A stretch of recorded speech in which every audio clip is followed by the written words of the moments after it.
बिस्मिल्लाहिर्रहमानिर्रहीम। अस्सलाम वालेकुम व्यूअर्स, आप देख रहे हैं डाइनिंग। और अगर आप खूबसूरत और स्मार्ट दिखने के साथ साथ सभी मौसमी रेसिपीज को एंजॉय करना चाहते हैं तो आज का दावत व्लॉग अब्बू जी के फ्रेंड्स के साथ साथ आपके लिए भी है। रेसिपी पसंद आए तो चैनल को सब्सक्राइब कर दें, बेल आइकन को ऑल पे कर देने से आपको वीडियो का नोटिफिकेशन सबसे पहले फ्री में मिल जाएगा। 1 साल पहले अब्बू जी के दोस्त ने ये साग हमारे घर से खाया और आज फिर से उन्होंने यही साग बनाने की फरमाइश की है। तो जनाब, सबसे पहले इस रेसिपी के लिए मूली के नरम नरम पत्ते हम तोड़ के अलग कर रहे हैं। पत्ते तो सभी छोटे छोटे से है ना, सो इन्हें अच्छी तरह से मुट्ठी में दबा के हमने बारीक चॉप कर लिया। पत्ते काट लेने के बाद 2-3 बार खुले पानी में डालते हुए अच्छी तरह से धो के हम साइड पे रख रहे हैं। जैसे कि मक्खन या ऑयल आपको अपनी सेहत के हिसाब से जो भी बेहतर लगता है वो इसमें आधे कप से थोड़ा ज्यादा शामिल कर दे। प्याज को ऑमलेट कट काट लिया है, इससे मसाला बहुत जल्दी से तैयार हो जाएगा। लहसुन अदरक का पेस्ट 1 खाने वाला चम्मच, बस इसे इतना भून रहे हैं कि हल्की सुनहरी रंगत आ जाए। इसकी ज्यादा डार्क रंगत ना होने दीजिएगा। मसाले शामिल करने से पहले हमने मीडियम लो से हीट को बिल्कुल लो कर दिया है क्योंकि मिट्टी की हांडी में टेम्परेचर बहुत देर तक हाई रहता है। नमक 1 खाने वाला चम्मच, अधकुटी फ्रेश काली मिर्च, इसका तीखा जायका होगा 1 खाने वाला चम्मच। लाल मिर्च का पाउडर 1 खाने वाला चम्मच भर के लिया है।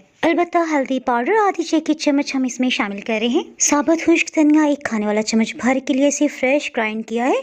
फ्रेश ग्राइंड मसालों की बहुत जबरदस्त खुशबू होती है, इससे फ्लेवर डेवलप होता है। खटास के लिए एक्स्ट्रा लार्ज बड़े साइज का टमाटर ले रहे हैं। टमाटर का छिलका उतार लेने के बाद रफली काट के इसमें 1/4 कप पानी शामिल कर रहे हैं। टमाटर को ब्लेंड करने के 2 फायदे हैं, एक तो मसाला झटपट से तैयार हो जाएगा, टमाटर को मैश करने की झंझट भी खत्म और टाइम की बचत करते हुए हम बकाया सब्जियों को काट रहे हैं। सो इसीलिए फिलहाल हमने हीट को लो ही रखा हुआ है। याद आया सरसों के साग की अगर आप मजेदार सी गाँव स्टाइल में रेसिपी देखना चाहते हैं तो वो अपलोड हो चुकी है, ऊपर आपको आई बटन में लिंक नजर आ रहा होगा, उसे क्लिक करके रेसिपी देख सकते हैं। करते करते हमने साथ में मूली के नरम पत्ते शामिल कर दिए। आपके अंदाजे के लिए बताती चलो 500 ग्राम के आसपास यानी 1 पाउंड हमने मूली ली थी। मूली के पत्ते अलग किए, इसका छिलका उतार लेने के बाद जब क्रश किया ना तो क्रश की हुई मूली 1.5 कप बन गई यानी 1.5 कप। ये तो आप जानते हैं ना कि मूली के पत्ते मूली को हाजिम करने का काम करते हैं। मूली के अंदर बहुत ज्यादा मिकदार में कुदरती पानी होता है। 5 मिनट तक जब हमने इसे भूना ना तो इसका पानी रिलीज हो गया। अब हम इसमें किसी किस्म का इजाफी पानी नहीं शामिल करें, बिल्कुल लो हीट करते हुए ये अपनी ही पानी में गल जाएगी। धनिया की आधी गट्ठी है, इसे हमने धो के अच्छी तरह से काट लिया है। अगर आप किसी किस्म का भी साग बना रहे हैं उसमें ये शामिल करेंगे ना तो यकीन करें जायके में 100-200 गुना इजाफा हो जाएगा। जायके को बढ़ाने के साथ साथ इसके बहुत से तिब्बी फायदे हैं, ये हमारे गुर्दों के लिए भी बहुत फायदेमंद है। आप इसे कुकर प्रेशर में भी बना सकते हैं, लेकिन इस सूरत में आपको बहुत एहतियात करनी होगी क्योंकि अगर ताज़ा धुले हुए पत्ते कुकर प्रेशर की विसल में खुदा न खास्ता फंस जाते हैं तो कुकर प्रेशर फटने के भी चांसेस होते हैं। साग को तो हमने कवर करते हुए हीट लो रखी हुई है, इसके साथ ही दूसरी मिट्टी की हांडी में पानी उबलने के लिए रख दिया है। 1.5 पाउंड के आसपास पालक है, इसे हमने धो के अच्छी तरह से काट लिया है। पालक को ग्रो करते हुए मुख्तलिफ किस्म के मुज़र सेहत स्प्रे किए जाते हैं, सो उनके साइड इफेक्ट्स को खत्म करने के लिए कुछ देर के लिए हम इसे ब्लांच कर रहे हैं। इसे ज्यादा देर के लिए नहीं उबालना, जैसे उबलते पानी में गई ना तो टेम्परेचर बिल्कुल डाउन हो गया। जैसे दोबारा से उबाल आएगा 1 मिनट के बाद हम निकाल रहे हैं। ये साग झटपट से बन जाता है, इससे तड़का लगाने की बिल्कुल भी जरूरत नहीं होती। सो 10 से 12 गोल वाली लाल मिर्चें और 6 से 7 हरी मिर्चें ये काट के शामिल कर देते हैं। इस तरह से मिर्चों का एक्स्ट्रा फ्लेवर साग में डेवलप हो जाएगा। पालक वाली हांडी को देख लेते हैं। देखिए जैसे ही पहला उबाल आया ना तो हम फौरन से पालक को निकाल रहे हैं। पालक को काटते हैं इसके जो पत्ते खराब थे वो हमने निकाले। तो उसके बाद ये तकरीबन 500 ग्राम रह गई है। पालक को खूब अच्छी तरह से हमने गलाना है। सो 3 बड़े कप पानी इसमें शामिल कर रहे हैं। ये 700 ml बन गया है। इस साग के तैयार होने की ये निशानी है कि जब ये बन जाएगा ना तो इसकी रंगत में पिलाहट आ जाएगी। जैसे इसमें उबाल आ रहा है एक दफा मिक्सअप कर लेने के बाद ढक्कन से कवर कर रहे हैं।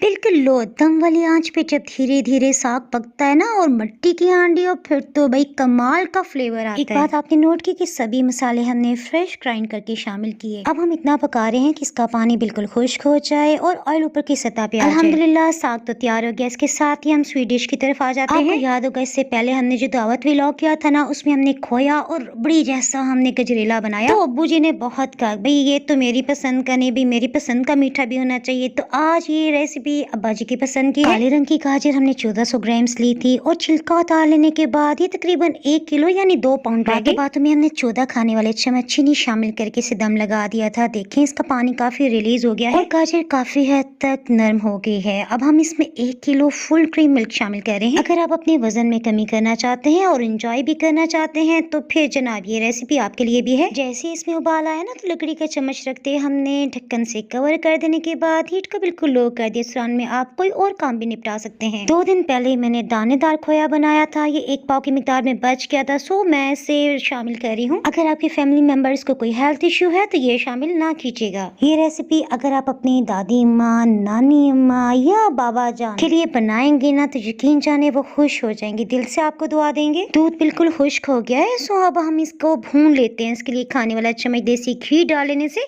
इसमें बिल्कुल भी कच्चापन महसूस नहीं होगा। मजे की बात इसमें जो हमने देसी घी डाला है ना ये भी घर का बना हुआ है। देसी घी बाय डाइनिंग और सर्च करेंगे ना तो आपको ये रेसिपी आसानी से मिल जाएगी। हलवे में से दूध तकरीबन खत्म हो चुका है, सो हम हीट को ऑफ कर रहे हैं। शदीद सर्दी का मौसम है, सो हलवा तो खराब नहीं होगा। अभी नेक्स्ट डे सुबह सुबह का टाइम है, सभी को नाश्ता करवा के हम फाइनली दावत की तैयारी में लगे। ताज़ा धुला हुआ चिकन 2 पाउंड यानी 1 किलो के आसपास है। ये मुझे सबसे आसान तरीन हांडी की रेसिपी लगती है। देखे ना प्याज काटना पड़ेगा और ना किसी किस्म की मेहनत। हीट को मीडियम लो रखते हुए इसमें 3 खाने वाले चम्मच लहसुन अदरक का पेस्ट और 1 पाव दही शामिल कर दिया है। अबू जी के दोस्तों को नॉर्मल नमक मिर्च पसंद है, सो हम इसमें 2 खाने वाले चम्मच भर के नेशनल का तिक्का मसाला शामिल करें। अगर आप स्पाइसी तेज पसंद करते हैं ना 3.5 टेबल स्पून डाल लीजिएगा। इसमें 200 ml के 3 छोटे कप पानी शामिल कर रहे हैं। खड़े मसालों से चिकन में किसी किस्म की स्मेल भी नहीं आएगी। इसमें 1 बादियान का फूल, 2 दालचीनी के टुकड़े, 1 बड़ी काली इलायची और 3 लौंग, सभी को एक दफा अच्छी तरह से मिक्सअप कर लेते हैं। ये हांडी बिना किसी मेहनत के झटपट से बन जाती है। देखिए मसाले डालते डालते ये बॉइलिंग पॉइंट पे आ गया, सो ढक्कन से कवर करते हुए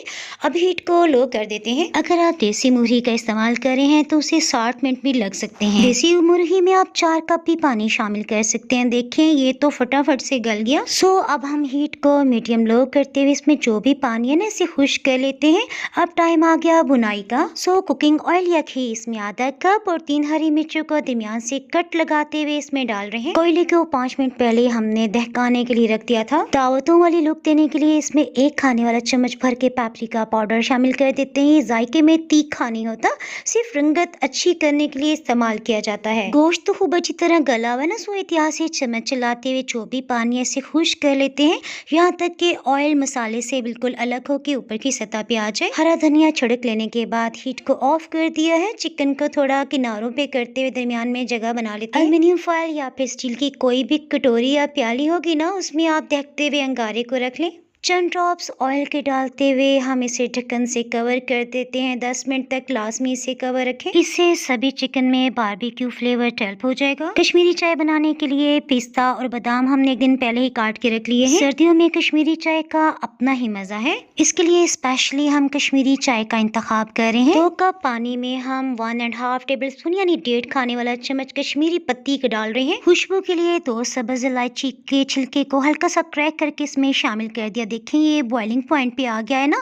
अब हम इसे लगातार फेंटेंगे, जितना ज्यादा इसे फेंटेंगे उतनी इसकी अच्छी रंगत निकल आएगी। इसमें बादियान के फूल या फिर दालचीनी और इसी तरह सुर्ख या गुलाबी रंग शामिल करने की बिल्कुल भी जरूरत नहीं है। इसका अच्छा सा गुलाबी रंग निकालने के लिए आधा गिलास पानी खूब यक ठंडा हमने लिया है। पानी थोड़ी थोड़ी मिकदार में डालते जा रहे हैं, साथ साथ फेंटते जा रहे हैं। हीट को मीडियम लो ही रखा हुआ है। आपको इसकी अच्छी सी रंगत अभी से नजर आ रही होगी। 2 कप दूध और चीनी आप अपनी मर्जी के मुताबिक डाल सकते हैं। हमने इसमें 2 खाने वाले चम्मच शामिल किए हैं। मेहमान आ चुके हैं, सो हमने गाजर के हलवे को और इसी तरह साग को दोबारा से गर्म कर लेने के बाद डिश आउट कर लिया। घर में हमने गंदम की चक्की वाले आटे की मजेदार सी चपातियां बना ली। चिकन अंगारा तो ऐसी रेसिपी है जो हर एज के फैमिली मेंबर्स को बहुत ही पसंद आता है। गरम मसाला और ताज़ा कटी हुई अदरक से मजा दुबाला हो गया। खाने के बाद हमने कश्मीरी चाय को अच्छी तरह से गर्म कर लिया। अबू जी और उनके दोस्त के लिए हमने सिर्फ पिस्ता और बादाम ही काट के शामिल किए, लेकिन अपने लिए हमने दूध पियाई हुई ताज़ा मलाई को खूब अच्छी तरह से फेंट के थोड़ा सा डिकोर करके मजे ले लेके पिया। लास्ट में एक छोटी सी रिक्वेस्ट, अगर आपको व्लॉग पसंद आया है तो लाइक जरूर कर दें। अल्लाह हाफिज।